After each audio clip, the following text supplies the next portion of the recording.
Selain kemacetan, penanganan air limbah rumah tangga dan industri juga masih menjadi salah satu persoalan yang dihadapi pemerintah Provinsi DKI Jakarta. Pertumbuhan penduduk dan perkembangan ekonomi di Jakarta kerap menimbulkan pencemaran air, terutama di kawasan permukiman yang tidak memiliki akses sanitasi yang layak. Akibatnya, kualitas air yang dikonsumsi masyarakat Jakarta juga semakin memburuk. Untuk itu dibutuhkan perbaikan sistem pengelolaan air limbah yang lebih terintegrasi dan berteknologi tinggi.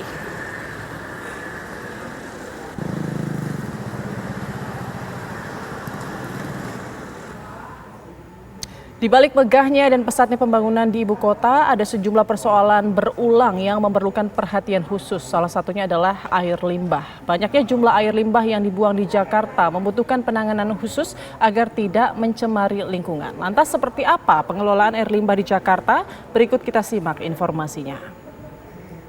Jakarta merayakan hari jadinya atau hari ulang tahunnya yang ke-495 tahun. Nah, di tahun 2022 ini, Jakarta menamakan ulang tahun mereka dengan Hajatan Jakarta.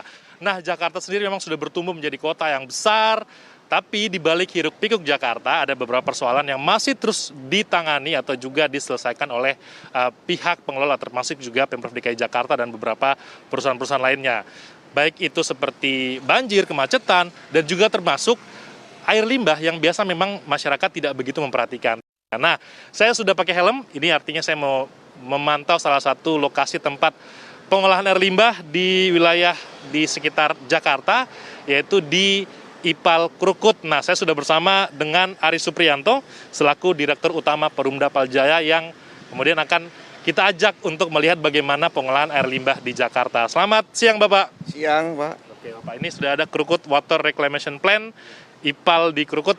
Saya mau tanya, Pak, kalau saya lihat, saya kan sering lewat sini nih, Pak. Ini saya lihat malah bentukannya tidak seperti pengolahan air, tapi malah seperti hotel, Pak. Ini bentukannya emang seperti ini, khusus dibangun seperti ini, Pak?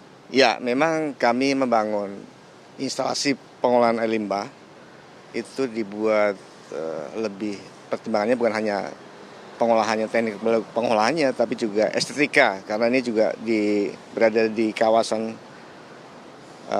utama ya, premium. Tentunya kita buat arsitekturnya yang bisa sesuai dengan landscape sekitarnya. Kita boleh lihat nggak, Pak, bagaimana pengolahan dari rumah, dari gedung? Kita akan lihat ke dalam. Oke. Nanti bisa kita lihat unit-unit proses untuk pengolahannya.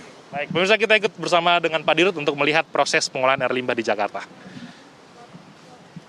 Kita sudah ada di salah satu ruang pengolahan begitu, atau lokasi pengolahan. Kita tanya-tanya sama Pak Dirut, Pak, ini ada beberapa benda saya lihat sebelum kita masuk ke proses pengolahan. Ini bisa dijelaskan, Pak, apa saja? Ya, pertama air limbah itu seperti ini, kira-kira minimal seperti ini, dan bisa sampai kadang warna sampai hitam. Oke. Limbah ini maksudnya air seperti ini dari mana saja, Pak? Ini dari WC, kamar mandi, cuci, dan sebagainya, ya, dari dapur dan sebagainya, semua masuk seperti ini, kira-kira nanti seperti ini. Bahkan bisa lebih gelap, Pak, ya? Bisa lebih gelap, karena ini masih baru, jadi mungkin masih bagus. Lama-lama juga bisa hitam, bau gitu. Kemudian dimasuk dalam proses pengolahan. Ini ada satu media, ini pertama medianya seperti ini masih belum ada bakterinya. Masih bersih, Pak, bersih, ya. Oke. Kemudian waktu namanya moving bed bioreactor ini medianya. Ini isinya, ini hitam ini bakteri ini. Oh. Bakteri yang makan limbah. Oke. Jadi prinsipnya limbah itu dimakan sama bakteri, kemudian nanti menjadi lumpur, dan lumpurnya nanti diolah lagi. Sisanya jadi air yang bening sini. Oke. Ini sudah mirip air mineral. Oke. Dan nanti rencananya kita olah lebih advance lagi untuk bisa dikonsumsi kembali. Bisa menjadi tadi air untuk cuci, kemudian flushing, kemudian siram tanaman, atau buat pemadam kebakaran, bahkan bisa untuk air baku, air minum. Oke. Ini dari pipa, kemudian ada sampit di bawah, kemudian masuk di sini ada penerima, di sini ada semacam pengolah sementara.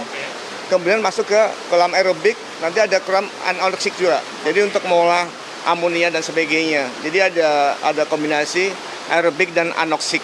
Ini berdiri tahun berapa untuk IPAL Krukut ini? 2021 sudah mulai berfungsi, mulai tahun kemarin, 2021. Oke.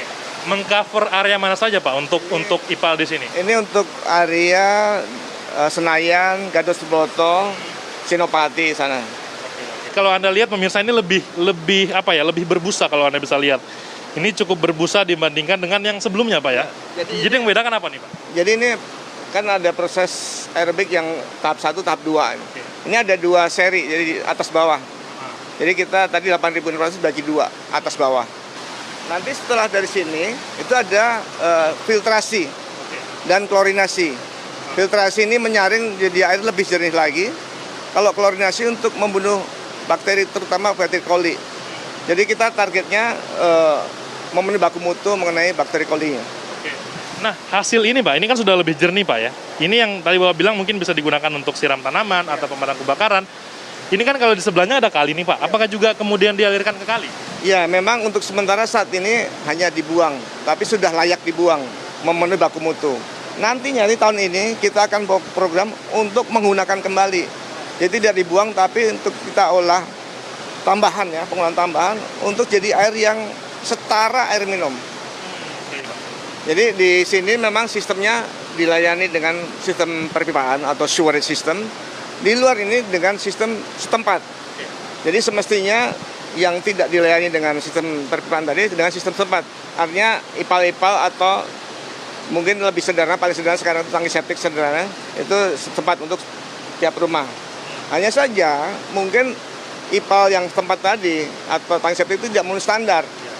Dan kalau tidak memenuhi standar tentunya kan limbahnya masih mencemari. Itu yang harus dilakukan. Mungkin terakhir nih Pak, kita sudah lihat prosesnya dan juga permasalahan air limbah di Jakarta seperti tadi kita sebutkan. Ada tidak Pak arahan kepada masyarakat atau juga masukan kepada masyarakat untuk agar air limbah ini juga lebih tertata begitu Pak? Ya, memang ini diharapkan semua pihak ya, bukan hanya pihak dari Pemprov atau di sini Perumda Apal Jaya, tapi juga masyarakat juga diminta untuk aktif dalam minimal dalam mengolah limbahnya sendiri. Tadi mulai yang tingkat paling sederhana di tingkat rumah sampai ke instalasi gedung tinggi, itu semua harus diolah. Air limbah ini, air ini sebenarnya ini kan satu siklus ya. Jadi tidak berhenti menjadi air limbah. Ini yang harus memang diolah lagi menjadi air yang bisa dimanfaatkan kembali. Itu intinya sih. Air dari mulai air tanah diambil jadi air minum, kemudian jadi di air laut, air hujan dan sebagainya. Nah, saat jadi air limbah ini nggak boleh berhenti karena kalau begitu tidak diolah ya kita bisa lihat sungai-sungai yang ya masih banyak ya kita lihat yang masih tercemar itu karena air limbahnya itu belum terolah.